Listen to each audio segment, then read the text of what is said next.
Hi hello എല്ലാവർക്കും നമസ്കാരം. മറ്റൊരു വീഡിയോയിലേക്ക് വീണ്ടും സ്വാഗതം. ഇന്ന് ഞാനൊരു റം കേക്കാണ് കൊണ്ടുവന്നിരിക്കുന്നത്.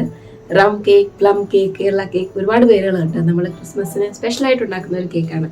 എനിക്ക് ഏറ്റവും കൂടുതൽ ഇഷ്ടപ്പെട്ട ഒരു കേക്കാണത്. അപ്പോൾ ഞാൻ ഒരുപാട് തവണ ഇതിന് മുന്നേ ഉണ്ടാക്കിയിട്ടുണ്ട്. എൻ്റെ ബ്ലോഗിൽ ഞാൻ അതിൻ്റെ റെസിപ്പി ഇട്ടിട്ടുണ്ടായിരുന്നു.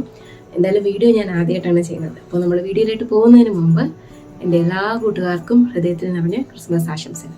അപ്പോൾ നമുക്ക് നേരെ വീഡിയോയിലേക്ക് പോകാം.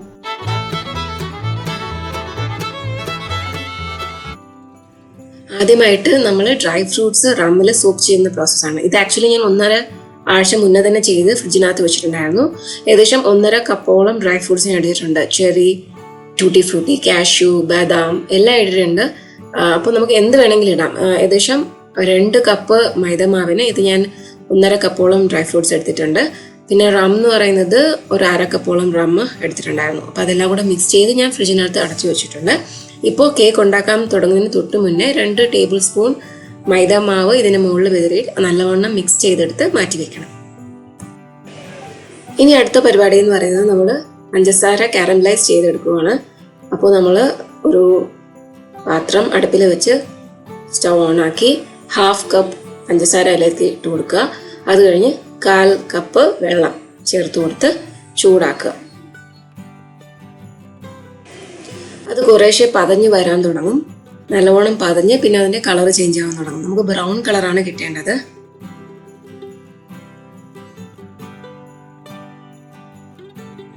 ഇപ്പോൾ ഏകദേശം കളറായി വരുന്നുണ്ട്. ഒരു ഇച്ചിരി കൂടി കളറാകുമ്പോഴത്തേക്കും നമുക്കിതിലേക്ക് ഒരു 1/3 കപ്പ് വെള്ളം കൂടി ചേർത്ത് കൊടുക്കാം. സ്റ്റൗ ഓഫ് ചെയ്തിട്ട് ചേർത്താൽ മതി. ഇപ്പോൾ ഞാൻ സ്റ്റൗ ഓഫ് ചെയ്തിട്ടാണ് ചേർക്കുന്നത്. എന്നിട്ട് നല്ലവണ്ണം ഇളക്കി കൊടുക്കുക. ചിലപ്പോൾ ഷുഗർ ചിലപ്പോൾ ഒന്ന് ക്രിസ്റ്റലൈസ്ഡ് ആയി എന്ന് വരാം. അപ്പം എന്ത് ചെയ്യുക, നല്ലോണം മിക്സ് ചെയ്തതിന് ശേഷം സ്റ്റൗ ഓണാക്കി അതെല്ലാം ഒന്നുകൂടെ അലിക്കുക. അപ്പോൾ എൻ്റെ കേസിൽ അതായിട്ടില്ല. അപ്പോൾ ഞാൻ ഓഫ് ചെയ്ത് കഴിഞ്ഞ് പിന്നെ ഓണാക്കിയിട്ടില്ല. അപ്പോൾ ഇതാണ് കേക്കിന് കളർ കൊടുക്കുന്നത്. അടുത്തത് ഡ്രൈ ഇൻഗ്രീഡിയൻസ് മിക്സ് ചെയ്യാൻ പോകണം. എല്ലാം അരിച്ചെടുക്കണം. ആദ്യമായിട്ട് 2 കപ്പ് മൈദ, മാവിലേക്ക് ഒരു നുള്ളു ഉപ്പ്, 1/2 teaspoon baking soda, 1 teaspoon baking powder, 1 teaspoon ചുക്കുപൊടി, 1 ടീസ്പൂൺ പട്ട പൊടിച്ചത്, പിന്നെ നട്ട്മഗ് പൗഡർ, നമ്മുടെ ജാതിക്കപ്പൊടി 1/2 ടീസ്പൂൺ. ഇതൊന്ന് മിക്സ് ചെയ്തെടുത്ത് മാറ്റി വയ്ക്കുക. ഇനി പഞ്ചസാര പൊടിച്ചെടുക്കണം. 1 കപ്പ് പഞ്ചസാര. അതിലേക്ക് ഞാൻ ഏലക്കയും പിന്നെ നമ്മുടെ ഗ്രാമ്പൂ അതും ഇട്ട് കൊടുക്കുന്നുണ്ട്. അതും കൂടെ ചേർത്താണ് പൊടിച്ചെടുക്കുന്നത്. ഇനി വെറ്റ് ഇൻഗ്രീഡിയൻസ് ബീറ്റ് ചെയ്തെടുക്കണം. 250 ഗ്രാം ബട്ടർ, പൊടിച്ച പഞ്ചസാരയും ചേർത്ത് 2 ടീസ്പൂൺ വാനില എസൻസ് കൂടെ ചേർത്തിട്ട് നല്ലപോലെ ക്രീമി ആയിട്ട് ബീറ്റ് ചെയ്തെടുക്കണം. ഇപ്പം നല്ലതുപോലെ ക്രീമി ആയിട്ട് വന്നിട്ടുണ്ട്. ഇനി ഇതിലേക്ക് മുട്ട ചേർത്ത് കൊടുക്കാം. 5 മുട്ടയാണ് മൊത്തം ചേർക്കേണ്ടത്. പക്ഷെ ആദ്യം 2 എണ്ണം ചേർത്ത് നല്ലതുപോലെ ബീറ്റ് ചെയ്തതിന് ശേഷം ബാക്കിയുള്ളത് 3 ചേർത്താൽ മതി. ഞാനിപ്പോൾ 2 ആണ് ചേർത്തിരിക്കുന്നത്. ഇത് ബീറ്റ് ചെയ്തതിന് ശേഷം ബാക്കി 3 ചേർക്കാം. അപ്പോൾ ഞാൻ എല്ലാ മുട്ടയും ഇട്ട് അടിച്ച് റെഡിയാക്കി വെച്ചേക്കണം. ഇതിലേക്ക് നമ്മൾ ആദ്യം പകുതി മാവ് ഇട്ട് കൊടുക്കുക. മാവ് ഇട്ട് കൊടുത്തതിന് ശേഷം വളരെ സ്ലോ ആയിട്ട് ബീറ്റ് ചെയ്യാൻ പാടുള്ളൂ. ബീറ്ററാണ് യൂസ് ചെയ്യുന്നതെങ്കിൽ. കൈ വെച്ചാണെങ്കിൽ കുഴപ്പമില്ല, പതുക്കെ ഫോൾഡ് ചെയ്തെടുത്താൽ മതി. ഇപ്പോൾ ഞാൻ ബീറ്റർ തന്നെയാണ് യൂസ് ചെയ്യുന്നത്. അപ്പം വളരെ സ്ലോലിയേ ചെയ്യാൻ പാടുള്ളൂ. വീഡിയോയിൽ ഫാസ്റ്റായിട്ട് തോന്നും, ബിക്കോസ് ഞാൻ ഫാസ്റ്റ് ഫോർവേഡ് ചെയ്തതാണ്. അല്ലെങ്കിൽ വളരെ സ്ലോയിലാണ് ഞാനും ചെയ്തത്.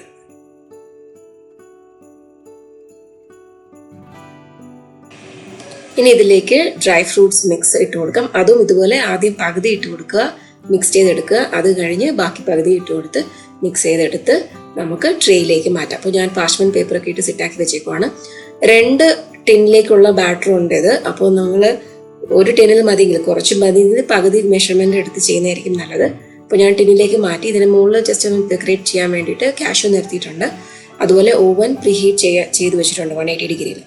ഇനി ഇത് സെറ്റാക്കി അതിനകത്ത് വെച്ചൊരു 40-45 മിനിറ്റ് എടുത്ത് കുക്ക് ചെയ്യാം. അപ്പോൾ നിങ്ങളുടെ ഓവനനുസരിച്ച് ചിലപ്പോൾ ടെമ്പറേച്ചർ അങ്ങോട്ടും ഇങ്ങോട്ടും മാറും. എയർ ബബിൾസ് കളയാൻ ഒന്ന് ടാപ്പ് ചെയ്ത് കൊടുക്കുക. അപ്പോൾ കേക്ക് ആയിട്ടുണ്ട്. നിങ്ങളിപ്പോൾ വിചാരിക്കുന്നുണ്ടാവും റൗണ്ട് ടിൻ ആണല്ലോ സെറ്റ് ആക്കിയത്, ഇപ്പോൾ വെളിയിൽ വന്നപ്പോൾ എങ്ങനെ സ്ക്വയർ ആയി. ആക്ച്വലി ഞാൻ പറഞ്ഞില്ലേ 2 ടിൻ ഉണ്ടായിരുന്നു. ഇത് രണ്ടാമത്തെയാണ്. ആദ്യത്തെ ആയിരുന്നു റൗണ്ട്. ഞാൻ അത് വെളിയിലെടുത്തപ്പോഴത്തേക്കും ഇവിടെ കട്ടിങ്ങും കഴിക്കലും ഒക്കെ തുടങ്ങിയായിരുന്നു. എനിക്ക് റെക്കോർഡ് ചെയ്യാനൊന്നും സാവകാശം കിട്ടിയില്ല. അതുകൊണ്ടാണ് ഞാൻ രണ്ടാമത്തെ കേക്കിൻ്റെ വീഡിയോ എടുത്തിരിക്കുന്നത്. അപ്പോൾ ഇതും സെയിം കണ്ടന്റ് തന്നെയാണ്. കണ്ടോ, നല്ല സോഫ്റ്റ് ആൻഡ് മോയിസ്റ്റ്. മുകളിൽ ഇച്ചിരി ബ്രൗൺ കളർ കൂടിപ്പോയി, പക്ഷെ അതൊന്നും സാരമില്ല, അതൊന്നും ടേസ്റ്റിനെ ബാധിച്ചിട്ടില്ല.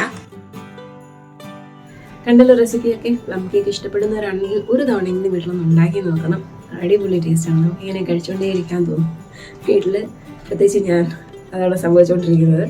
എന്തായാലും അടുത്ത വീഡിയോയിൽ കാണുന്നവരെ take care, stay tune, by.